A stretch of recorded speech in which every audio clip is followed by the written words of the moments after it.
Hello दोस्तों, स्वागत है आपका हमारे यूट्यूब चैनल पे। दोस्तों, आज हम कक्षा 12 के अनिवार्य संस्कृत का पाठ 8 सुभाष रत्नानी पाठ का हम आपको आज श्लोक का हिंदी में व्याख्या बताएंगे। दोस्तों, आइए देखते हैं। पहला श्लोक है, भाषा सुमुख्या मधुरा दिव्या गिवाड़ भारती तस्या ही मधुरम काव्यम तस्मादपि सुभास्तिम। अर्थात भाषासु मुख्या मतलब भाषाओं में मुख्य, मधुरा मधुर, दिव्या दिव्य, गिवाण भारती अर्थात भाषाओं में संस्कृत भाषा जो है वो सबसे प्रमुख भाषा है, बहुत मधुर है और दिव्य भाषा है। तस्या ही मधुरम काव्यम तस्मादपि सुभास्तिम। उसमें जो काव्य लिखे गए हैं, संस्कृत भाषा में जो काव्य लिखे गए हैं वो बहुत ही मधुर है। तस्मादपि सुभास्तिम, संस्कृत भाषा सदैव सुशोभित होती है सभी भाषाओं में। ठीक, तो आई होप पहला आपको समझ में आ गया होगा। दूसरा देखते हैं, सुखार्थिनः कुतो विद्या कुतो विद्यार्थिनः सुखम सुखार्थिनः व त्यजेत विद्या विद्यार्थी व त्यजेत सुखम। मतलब सुखार्थिनः कुतो विद्या, प्रस्तुत पंक्तियों में कहा जा रहा है कि सुखार्थिना मतलब सुख चाहने वाले को, कुतो मतलब कहाँ, विद्या मतलब विद्या, सुख चाहने वाले को विद्या कहाँ, कुतो विद्यार्थिना सुखम, कुतो मतलब कहाँ, विद्यार्थिना मतलब विद्यार्थी को, सुखम मतलब सुख, और विद्यार्थी को सुख कहाँ है। सुखार्थी व त्यजेत विद्या, सुख चाहने वाले विद्या को त्याग देते हैं, विद्यार्थी व त्यजेत सुखम, और जो विद्यार्थी होता है वो सुख को त्याग देता है। अर्थात जो भी व्यक्ति या फिर विद्यार्थी सुख चाहते हैं उनको विद्या कभी भी नहीं प्राप्त हो पाती है, और जो विद्यार्थी होते हैं वो विद्या प्राप्त करने के लिए सुख को त्याग देते हैं, क्योंकि जिसको सुख चाहिए होता है उसे विद्या त्याग देना चाहिए, विद्या का मोह त्याग देना चाहिए, उसे विद्या नहीं आ सकती है। और जो सुख को त्याग देते हैं वही सच्चे विद्यार्थी होते हैं, क्योंकि जो विद्यार्थी होते हैं वो विद्या ग्रहण करने के लिए सुख का त्याग करते हैं। ठीक, तीसरे नंबर का श्लोक क्या है, जल बिंदु निपातेन क्रमशः पूर्यते घटा सा हेतु सर्व विधानां धर्मस्य च धनस्य च। मतलब जल बिंदु निपातेन क्रमशः पूर्यते घटा, प्रस्तुत पंक्ति में कहा जा रहा है कि जल बिंदु, जल की छोटी छोटी बूंद, निपातेन मतलब गिरने से, क्रमशः मतलब लगातार, पूर्यते मतलब भरता है, घटा मतलब घड़ा। जिस प्रकार से पानी की बूंद एक घड़े में लगातार गिरती रहती है, बूंद बूंद गिरने से, जिस प्रकार से लगातार बूंद बूंद गिरने से घड़ा भर जाता है पानी से, उसी प्रकार से सा हेतु सर्व विधानां धर्मस्य च धनस्य च, उसी प्रकार से सभी विधाओं से यदि हम धीरे धीरे धर्म और धन का संचय करें तो वो भी हमारे पास एक दिन संचित हो जाता है पर्याप्त मात्रा में। ठीक, अर्थात एकाएक धन और धर्म और विद्या ये तीनों एक अचानक संचित नहीं होते हैं, अचानक हमारे पास नहीं अर्जित हो पाते हैं, इन्हें हमें क्रमशः लगातार हमें इनका संचय करना पड़ता है। ठीक, संचय मतलब इनको हमेशा इनको हम अचानक से, मतलब हम ये कहें कि हमें बहुत सारा धन चाहिए और अचानक हम बहुत सारा धन पा जाएं या फिर धर्म पा जाएं एक रात में, एक दिन में, तो ऐसा नहीं होता है। इन्हें पाने के लिए हमें विद्या ग्रहण करने के लिए, धर्म पाने के लिए और धन पाने के लिए लगातार परिश्रम करते रहना चाहिए, क्योंकि ये एक दिन या एक रात का काम नहीं है। नंबर 4, काव्य शास्त्र विनोदेन कालो गच्छति धीमतां व्यसनेन च मूर्खाणां निद्रया कलहेन वः। प्रस्तुत पंक्तियों में कहा जा रहा है कि काव्य शास्त्र विनोदेन, देखिए इस पंक्ति में एक मूर्ख और एक सज्जन व्यक्ति के बीच की विभिन्नता को बताया जा रहा है कि किस प्रकार से एक बुद्धिमान मनुष्य और एक मूर्ख मनुष्य में क्या अंतर होता है। काव्य शास्त्र विनोदेन कालो गच्छति धीमताम, जो समय के साथ शास्त्रों को पढ़ने, जो अपना पूरा समय शास्त्र का अध्ययन करने में लगाते हैं वे बुद्धिमान मनुष्य कहलाते हैं। ठीक है, काव्य शास्त्र में जिनको विनोद मतलब जिनको आनंद मिलता है काव्य शास्त्र को पढ़ने में, ठीक है, विद्या ग्रहण करने में जिनको आनंद आता है, जो अपना पूरा समय अपने जीवन का पूरा समय काव्य शास्त्र के अध्ययन में लगा देते हैं, उसमें में आनंद प्राप्ति पाते हैं, वे बुद्धिमान मनुष्य होते हैं। व्यसनेन चा मूर्खाणाम निद्रया कलहेन वा, लेकिन जो मूर्ख मनुष्य होते हैं वो अपना पूरा समय, व्यसनेन मतलब व्यतीत करते हैं, मूर्खाणाम मतलब जो मूर्ख मनुष्य होते हैं वो अपना पूरा समय कहाँ व्यतीत करते हैं? निद्रया मतलब सोने में, कलहेन मतलब लड़ाई झगड़ा करने में। अर्थात जो बुद्धिमान मनुष्य होते हैं वो अपने संपूर्ण जीवन काव्य शास्त्र का अध्ययन करने में, शास्त्रों का अध्ययन करते समय जो आनंद होता है उस आनंद को लेने में अपना समय व्यतीत करते हैं। परंतु जो मूर्ख व्यक्ति होते हैं वो सोने में और लड़ाई झगड़े में अपना पूरा जीवन व्यतीत करते हैं। नंबर 5 क्या है?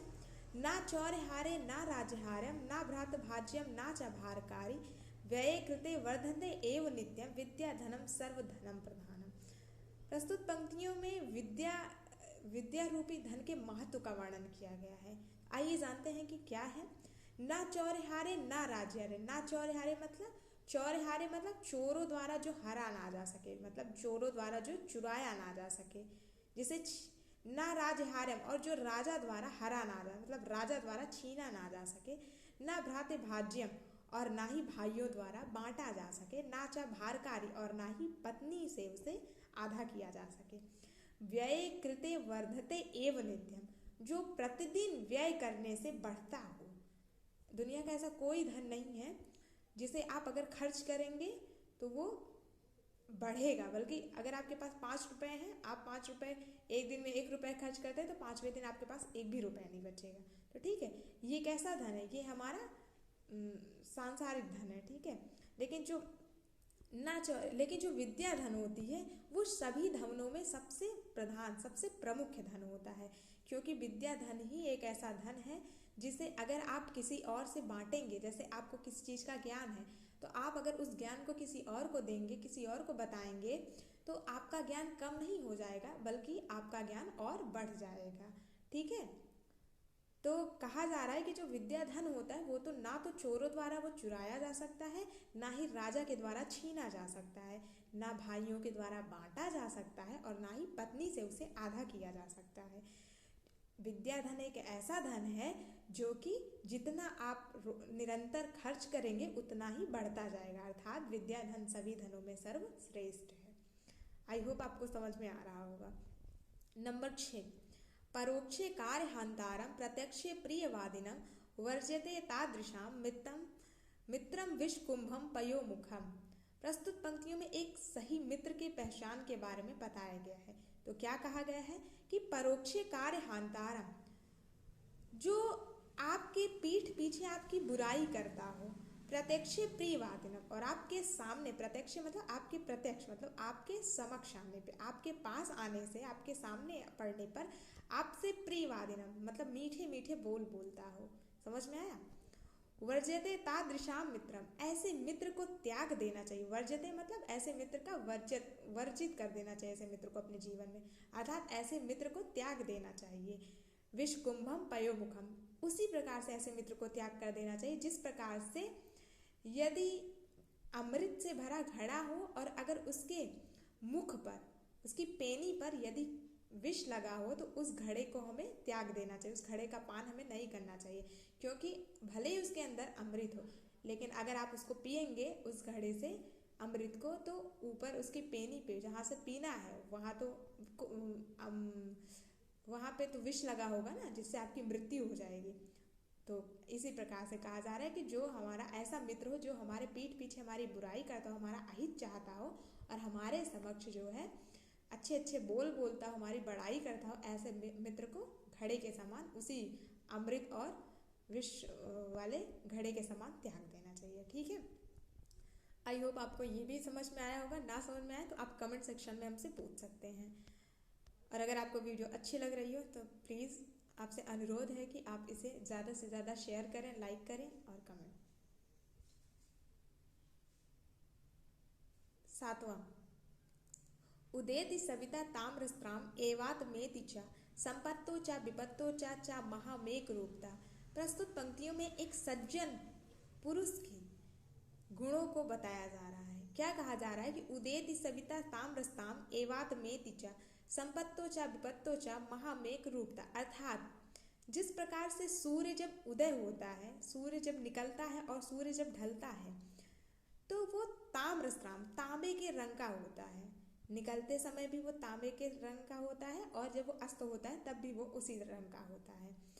उसी प्रकार से जो महामेक रूपता, जो सज्जन पुरुष होते हैं, जो महान पुरुष होते हैं, वो चाहे उनके पास संपत्ति बहुत सारी आ जाए या फिर उन पर विपत्ति पड़ जाए, वो दोनों रूपों में उनका व्यवहार एक जैसा होता है। अर्थात बहुत ज़्यादा संपत्ति आने पे वो घमंडी नहीं होते हैं, अपनी संपत्ति का घमंड अहंकार नहीं करते, और विपत्ति में वो बहुत ज़्यादा हताश नहीं होते हैं।